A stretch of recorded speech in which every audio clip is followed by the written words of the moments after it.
میں پردیس سے آیا تو بیوی نے رونا دھونا شروع کر دیا کہ میں تمہاری پاگل ماں کی خدمت کر کر کے تھک چکی ہوں، اب اپنی ماں کو خود سنبھالو۔ میں نے ماں کا بڑے سے بڑے اور مہنگے سے مہنگے ڈاکٹر سے علاج کروایا مگر ماں ٹھیک نہ ہوئی۔ سب نے کہا بڑھاپے کی وجہ سے ماں جی اپنا ذہنی توازن کھو بیٹھی ہیں۔ تنگ آ کر میں نے ماں کو پاگل خانے میں داخل کرا دیا اور اپنی بیوی کو لے کر دبئی آ گیا تاکہ باقی کی زندگی سکون سے گزار سکوں۔ ایک دن کمپنی کے مالک نے مجھے ایک پارٹی میں بلایا، میں وہاں گیا تو اس نے مجھے اپنی ماں سے ملوایا۔ اس کی ماں کو دیکھ کر میرے ہوش اڑ گئے، وہ تو اس کی نہیں بلکہ میری ماں تھی۔ میں ساری رات بے چین رہا۔ اگلے روز بیوی کو لے کر پاکستان آیا اور سیدھا پاگل خانے گیا، لیکن وہاں پہنچ کر جو منظر میں نے دیکھا میرا سر شرم سے جھک گیا، دل کیا زمین پھٹے اور میں اس میں دفن ہو جاؤں، کیونکہ ماں امی کی آواز مسلسل کمرے کی دیواروں سے ٹکرا رہی تھی، جیسے وہ الفاظ نہیں کوئی اذیت ہو جو بار بار لوٹ آتی ہے۔ وہ میرے قدموں میں بیٹھی تھی، ہاتھ جوڑے، آنکھوں سے بے ساختہ آنسو بہ رہے تھے، چہرے پر عجیب سی ویرانی تھی، بال بکھرے ہوئے، کپڑے جیسے کئی دنوں سے تبدیل نہ کیے گئے ہوں۔ ان کی حالت ایسے تھی جیسے کسی کے اندر کا سب کچھ بکھر کر ٹوٹ چکا ہو، اور میں وہیں قالین پر گھٹنوں کے بل بیٹھی، چہرے پر صدمے کسی جھوٹی لکیر کھینچے، آنکھوں میں نمی لیے ان کے سامنے بیٹھی تھی۔ میری پلکیں بھیگ رہی تھیں مگر اندر ایک گہرا سکون تھا۔ مجھے رونا نہیں آ رہا تھا لیکن میں رو رہی تھی کیونکہ یہی وہ موقع تھا جسے میں نے خود تراشا تھا۔ امی مجھے جھنجھوڑ رہی تھی، زری تم تو سمجھتی ہو نا مجھے، میں پاگل نہیں ہوں، میں بس تھک گئی ہوں، بہت تھک گئی ہوں۔ میری آنکھوں سے ایک اور آنسو ٹپکا، میں نے نظریں نیچی رکھی، ہونٹ کپ کپائے۔ امی میں آپ کی بہو ہوں، آپ کی بیٹی کی طرح ہوں، مجھے آپ کی فکر ہے، بہت فکر۔ یہ جھوٹ میں روز خود کو بھی سناتی تھی۔ اصل بات یہ تھی کہ مجھے ان سے ہمدردی نہیں تھی، مجھے صرف اذلان سے ہمدردی تھی، ان کی بکھرتی محبت سے، اس کی سسکتی توجہ سے جو اس کی ماں کی بیماری میں تحلیل ہو رہی تھی۔ میں نے جب شادی کی تھی تب خواب دیکھے تھے کہ ہر صبح اس کے ساتھ جاگوں گی، ہر شام اس کی باہوں میں گزرے گی، مگر یہ خواب تو اس کی ماں کی چارپائی کے ارد گرد محدود ہو کر رہ گئے تھے۔ جب دبئی سے آفر آئی تو میری آنکھوں میں امید چمکی، نئی زندگی، ایک نیا آغاز، لیکن اذلان کا جواب آیا، امی کی حالت ٹھیک نہیں، انہیں چھوڑ کر جانا ممکن نہیں۔ تب میں نے وہ جنگ چھیڑی جسے میں نے خود سے چھپایا، خاموش جنگ جس میں الفاظ کی جگہ نظریں بولتی، خاموشی میں شکوے ہوتے اور ہر مسکراہٹ میں الزام چھپا ہوتا۔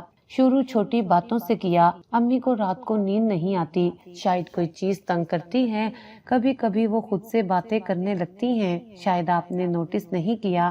میں ڈر گئی تھی، امی نے کچن میں چاقو ہاتھ میں پکڑا ہوا تھا، کچھ سمجھ نہیں آیا وہ کیا کر رہی تھی۔ اذلان کے چہرے پر شک کا سایہ آہستہ آہستہ اترنے لگا۔ میں رات کو سوتی نہیں تھی بلکہ ان کی حرکتیں نوٹ کرتی، کبھی کوئی بات بناتی، کبھی کسی لمحے کو بڑھا چڑھا کر پیش کرتی، اذلان کو دکھانے کے لیے، کبھی خود کو تھوڑا زخمی بھی کیا تاکہ اسے یقین ہو جائے کہ امی واقعی توازن کھو چکی ہیں۔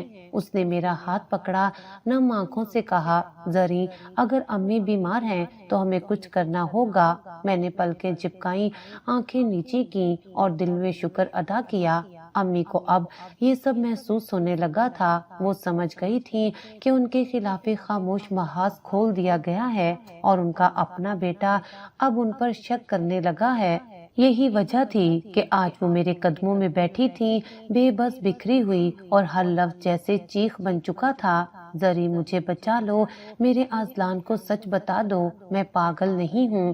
میری آنکھوں سے ایک اور جھوٹا آنسو بہہ نکلا، میں نے ان کے کندھے پر ہاتھ رکھا اور کانپتی آواز میں کہا، امی آپ فکر نہ کریں، میں اذلان سے بات کروں گی، ہم آپ کو ٹھیک کرائیں گے۔ انہوں نے میری طرف دیکھا، آنکھوں میں ایک آخری امید تھی۔ میں نے نظریں چرا لی، بارش کی بوندیں کار کے شیشے پر یوں برس رہی تھیں جیسے آسمان بھی رو رہا ہو، یا شاید اس کی ماں کے آنسو آسمان تک پہنچ گئے تھے جسے اس کا اپنا بیٹا اپنی باہوں میں تھامے پاگل خانے کے دروازے پر لے آیا۔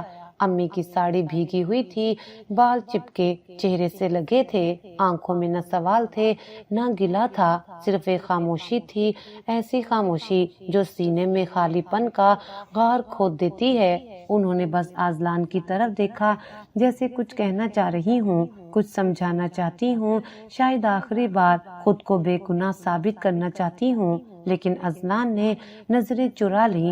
امی، آپ کا یہاں رہنا بہتر ہے، چند دن بس، ڈاکٹر سب سنبھال لیں گے۔ اس کے چہرے میں مصنوعی نرمی تھی، جیسے وہ خود کو مطمئن کر رہا ہو۔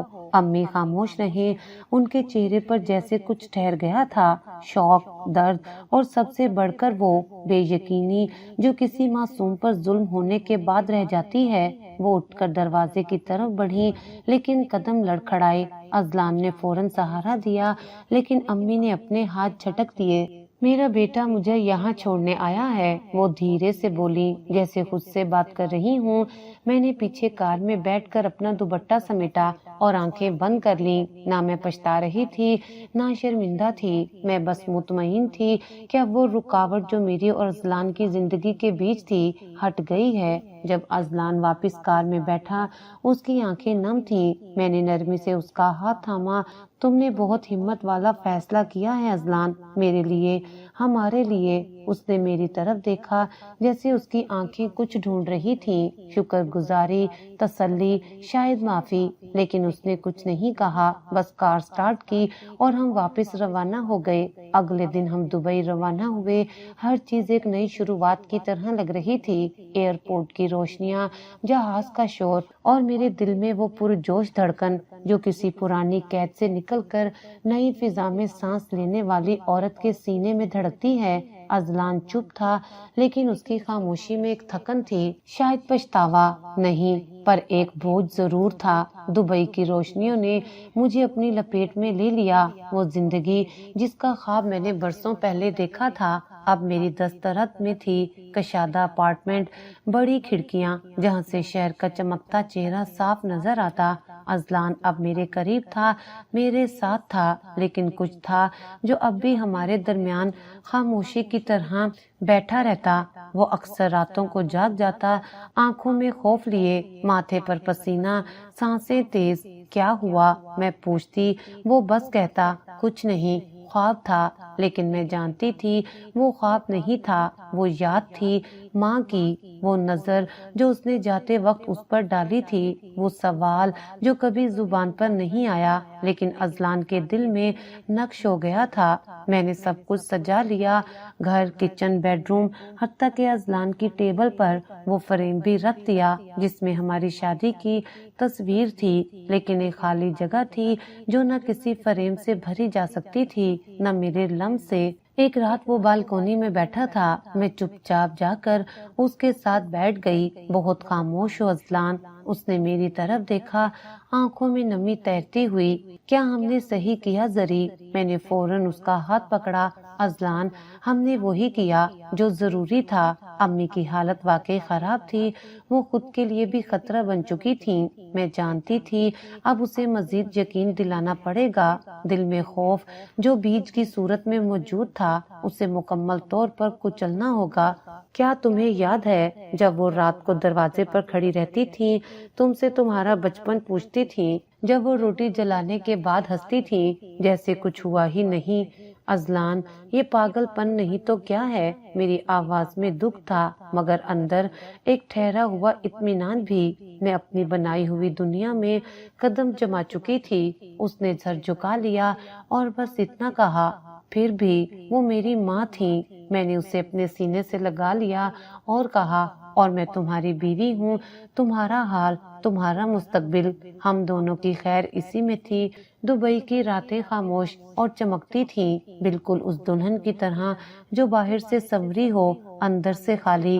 میں نے ہر چیز نئے سرے سے شروع کی تھی، پردے سے لے کر برتنوں تک ہر چیز نئی تھی۔ زندگی جیسے ایک سفید صفحے پر دوبارہ لکھنے کا موقع دے رہی تھی، اور میں نے ایک ایک لفظ چن چن کر لکھا۔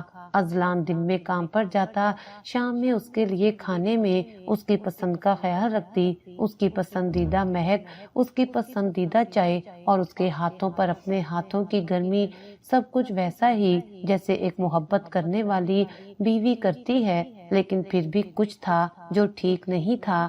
وہ رات کو پلنگ پر کروٹیں بدلتا، کبھی اچانک اٹھ کر بیٹھ جاتا، کبھی بغیر بات کے سگریٹ جلا لیتا اور اکثر میری طرف دیکھ کر کچھ کہنے کی کوشش کرتا، پھر چپ ہو جاتا۔ ایک رات جب بارش دبئی کے شیشے جیسے شاپنگ مالز کو چوم رہی تھی، میں گہری نیند میں تھی کہ میرے کان میں ایک بھاری سانسوں کی آواز آئی۔ آنکھ کھلی تو ازلان پسینے میں بھیگا، آنکھوں میں خوف لیے بیڈ پر بیٹھا ہوا تھا۔ ازلان، میں نے تھکے ہوئے لہجے میں کہا، کیا ہوا؟ وہ میری طرف دیکھنے کی بجائے خلا میں گھور رہا تھا، جیسے کسی منظر کو بار بار آنکھوں میں دہرا رہا ہو۔ اس کے لب تھر تھرا رہے تھے۔ زری، اس کی آواز جیسے اندر سے ٹوٹ کر نکلی ہو۔ میں نے گناہ کیا ہے۔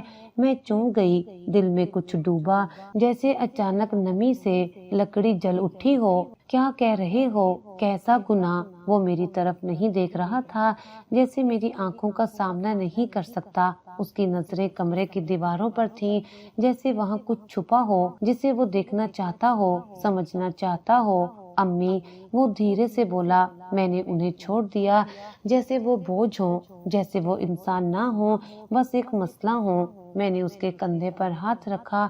ازلان، پلیز، ہم نے وہی کیا جو درست تھا۔ تم جانتے ہو ان کی ذہنی حالت ٹھیک نہیں تھی، وہ خود کو یا ہمیں نقصان پہنچا سکتی تھی۔ وہ میری طرف مڑا پہلی بار اور اس کی آنکھوں میں کچھ تھا، ایسا کچھ جو میں نے کبھی نہیں دیکھا تھا، نہ غصہ، نہ بے رخی، بس ایک عجیب سی وحشت، جیسے کوئی خواب اسے دن میں جاگتے ہوئے بھی نظر آ رہا ہو۔ زری، وہ خوابوں میں آتی ہیں، خاموشی سے بیٹھتی ہیں، بس دیکھتی ہیں، کچھ نہیں کہتی، پر میں سن سکتا ہوں جیسے ان کی خاموشی چیخ رہی ہو کہ وہ بے قصور تھیں۔ میری زبان گنگ ہو گئی، میں کچھ کہنا چاہتی تھی لیکن میرے الفاظ حلق میں اٹک گئے۔ پہلی بار میرے اندر خوف نے سر اٹھایا، کہیں ازلان واپس پلٹنے کا تو سوچ نہیں رہا۔ یہ صرف خواب ہیں ازلان، تم تھکے ہوئے ہو، تمہاری روح تھکی ہوئی ہے۔ لیکن وہ میری بات نہیں سن رہا تھا، وہ اب خود سے بات کر رہا تھا، جیسے اپنے ضمیر کو مخاطب کر رہا ہو۔ میں نے ماں کو پاگل خانے میں چھوڑا، ان کے آنسو نہیں دیکھے، صرف تمہاری آنکھوں کا خوف دیکھا۔ میں نے اپنی ماں کو دھوکہ دیا، میری انگلیاں ان کے ہاتھ سے ڈھلک گئیں۔ شاید پہلی بار ازلان میرے ساتھ تھا، مگر دل کہیں اور مجھے پہلی بار لگا میں جیتنے کے بعد بھی ہار رہی ہوں۔ میں نے سر تکیے میں چھپایا اور دل میں کوئی دعا مانگی جو شاید صرف خود کو دھوکہ دینے کے لیے تھی، کیونکہ جب ازلان نے کہا تھا میں نے گناہ کیا ہے تو مجھے لگا اب سچ ہم دونوں کے درمیان دیوار بننے والا ہے۔ اگلی صبح ازلان نے ناشتہ نہیں کیا، نہ چائے پی، نہ مجھ سے کوئی بات کی، بس خاموشی سے اپنا سوٹ کیس کھولا اور کپڑے رکھنا شروع کر دیے۔ میں کچن کی دہلیز پر کھڑی اسے دیکھ رہی تھی، دل میں ہلچل سی تھی، جیسے کوئی طوفان آنے والا ہو، پر ابھی خاموشی سے فضا میں سانسیں بھر رہا ہو۔ کہاں جا رہے ہو؟ میری آواز کمزور تھی، شاید میں خود بھی نہیں چاہتی تھی کہ جواب ملے۔ ازلان نے نظریں نہیں اٹھائیں، بس مختصر سا جواب دیا، ہم پاکستان جا رہے ہیں۔ میں نے ایک قدم آگے بڑھایا، اب بھی کیوں؟ وہ رکا، لمحے بھر کو میری طرف دیکھا، وہ نظر خالی تھی۔ تھکی ہوئی، امی کو لینے جا رہا ہوں۔ میرے حلق میں جیسے کانٹے اتر گئے۔ میں نے خود کو سنبھالا، ازلان، یہ کوئی جذباتی فیصلہ نہیں ہونا چاہیے، ہمیں یہاں سیٹل ہوئے صرف چند ہفتے ہوئے ہیں۔ وہ بس سر ہلا کر بولا، ہم صرف ایک دن کے لیے جا رہے ہیں۔ میں نے کچھ نہیں کہا، بس خاموشی سے اس کے ساتھ چل دی۔ ازلان جب لاہور کے اس ویران پیلے در و دیوار والے ادارے کے سامنے پہنچا تو سورج کی روشنی بھی وہاں پہنچتے پہنچتے زرد پڑ چکی تھی۔ وہ دھیرے دھیرے اندر داخل ہوا، دل میں جیسے سینکڑوں سوال ساکت تھے اور زبان پر صرف ایک جملہ، میں اپنی ماں کو لینے آیا ہوں۔ استقبالیہ پر بیٹھی نرس نے حیرانی سے ازلان کی طرف دیکھا۔